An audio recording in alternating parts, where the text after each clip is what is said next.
പിന്നിലേക്ക് എണ്ണിയ ഘടികാരം നിങ്ങൾ പ്രതീക്ഷിക്കാത്ത തരത്തിലുള്ള അനന്തരാവകാശമായിരുന്നു അത്. ഭൂമിയില്ല, സ്വർണമില്ല, വെറുമൊരു ഘടികാരം. പഴയത്, പൊടി പിടിച്ചത്. ഒരു മരപ്പെട്ടിയിൽ മുത്തച്ഛൻ്റെ കുറിപ്പുമായി ഒതുക്കി വച്ചിരിക്കുന്നു. അത് നന്നാക്കരുത്. അത് നോക്കൂ. രമേശിൻ്റെ കണ്ണുകൾ തിരുമ്മി. ഈ പുരാതന വസ്തു എന്തു ചെയ്യണമായിരുന്നു? അവൻ്റെ ഷെഡ്യൂൾ ഇതിനകം നിറഞ്ഞിരുന്നു. ക്ലയൻറ്റ് കോളുകൾ, അപ്പോയിൻമെൻറ്റുകൾ, ട്രെയിനുകൾ പോലെ അവനെ കടന്നുപോയ സമയപരിധികൾ. എന്നിട്ടും ബഹുമാനസൂചകമായി അവൻ അത് ഓഫീസിൻ്റെ ചുവരിൽ തൂക്കി. അപ്പോഴാണ് അവനത് ശ്രദ്ധിച്ചത്. ക്ലോക്ക് പിന്നിലേക്ക് ടിക്ക് ചെയ്തു. സെക്കൻഡുകൾ പിന്നിലേക്ക് നീങ്ങി. പിന്നെ മിനിറ്റുകൾ, മണിക്കൂറുകൾ.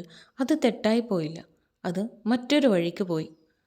ആദ്യം അത് രസകരമായിരുന്നു. ഒരു തകരാറുള്ള പാരമ്പര്യം, ഒരു സംഭാഷണ ശകലം.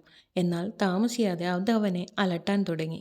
ഓരോ നിമിഷവും പോകുന്നുവെന്ന് ഓർമ്മിപ്പിക്കുന്ന ഒരു ക്ലോക്ക് ഉപയോഗിച്ച് അവൻ എങ്ങനെയാണ് ത്രൈമാസ ലക്ഷ്യങ്ങളിൽ ശ്രദ്ധ കേന്ദ്രീകരിക്കേണ്ടത്?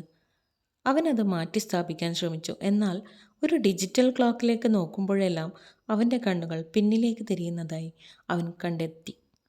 പിന്നെ വിചിത്രമായ എന്തോ ഒന്ന് സംഭവിച്ചു. അയാൾക്ക് തോന്നിത്തുടങ്ങി. പതുക്കെ, മന്ദഗതിയിലല്ല, വെറും കൂടുതൽ അവബോധമുള്ളവനായി മാറി. കൈകൾ എതിർ ഘടികാരദിശയിൽ നീങ്ങുന്നത് നോക്കി അവൻ ടൈപ്പ് ചെയ്യുന്നതിനിടയിൽ നിർത്തി. വിശദീകരിക്കാൻ കഴിയാത്ത കാരണങ്ങൾ അവൻ അതിനെ കൂടുതൽ തവണ പരിശോധിക്കാൻ തുടങ്ങി.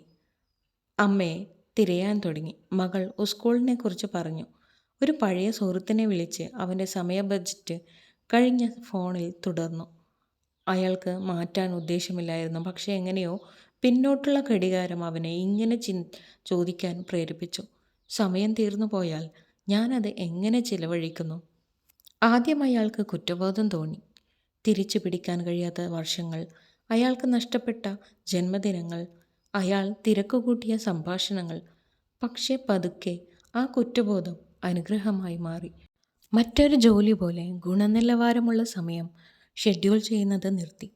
അയാൾ അതിൽ ജീവിക്കാൻ തുടങ്ങി. ഒരു ദിവസം തൻ്റെ മേശപ്പുറത്ത് ഫോട്ടോ ഫ്രെയിമുകൾ അയാൾ ശ്രദ്ധിച്ചു. പ്രാകൃതവും സ്പർശിക്കപ്പെടാത്തവയും. അങ്ങനെ അയാൾ അവ എടുത്തുമാറ്റി. അതിലെ ആളുകളെ സന്ദർശിച്ചു. അയാൾ കൂടുതൽ ചിരിച്ചു. പ്രകടനത്തിലല്ല, സത്യസന്ധമായി. ഇൻസ്റ്റാഗ്രാം സ്റ്റോറികളിൽ നിങ്ങൾ പങ്കിടുന്ന തരത്തിലല്ല, മറിച്ച് നിങ്ങളുടെ നെഞ്ച് ഭാരം കുറഞ്ഞതായി തോന്നിപ്പിക്കുന്ന തരത്തിലുള്ളവ. ഇത്രയും തിരക്കിലാണെന്ന് അയാൾ ഇനി വീമ്പിളക്കില്ല.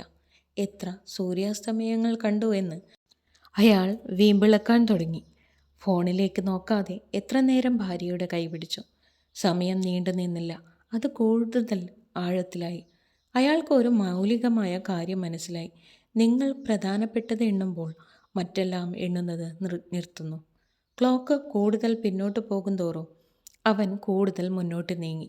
പ്രൊമോഷനുകളിലോ സ്വത്തുക്കളിലോ അല്ല, പക്ഷേ സാന്നിധ്യത്തിൽ. ഒരു വൈകുന്നേരം മകൻ അവൻ്റെ അരികിലിരുന്ന് ചോദിച്ചു, "അപ്പ, നിങ്ങളുടെ ക്ലോക്ക് എന്തുകൊണ്ടാണ് തെറ്റായ വഴിയിൽ ടിക്ക് ചെയ്യുന്നത്?" അയാൾ പുഞ്ചിരിച്ചു.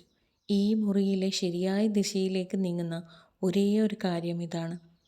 മകൻ അമ്പരന്നു. പക്ഷേ രമേശ് കൈകൾ നീങ്ങുന്നത് നോക്കിക്കൊണ്ടിരുന്നു. പിന്നിലേക്ക് നഷ്ടപ്പെട്ട എന്തോ ഒന്ന് അവ തിരികെ നൽകുന്നത് പോലെ.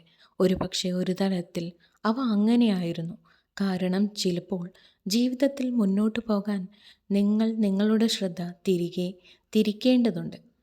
നിങ്ങൾ അവഗണിച്ചതിലേക്ക് മടങ്ങുക. നിങ്ങൾ സ്നേഹിക്കുന്നവരിലേക്ക് മടങ്ങുക. ഒരു നിമിഷം യഥാർത്ഥത്തിൽ എന്തെങ്കിലും അർത്ഥമാക്കുന്നതിലേക്ക് മടങ്ങുക. മോറൽ: നിങ്ങൾ പ്രധാനപ്പെട്ടത് എണ്ണുമ്പോൾ സമയം വ്യത്യസ്തമായി തോന്നുന്നു. If you love to watch this video, you can like, share and subscribe.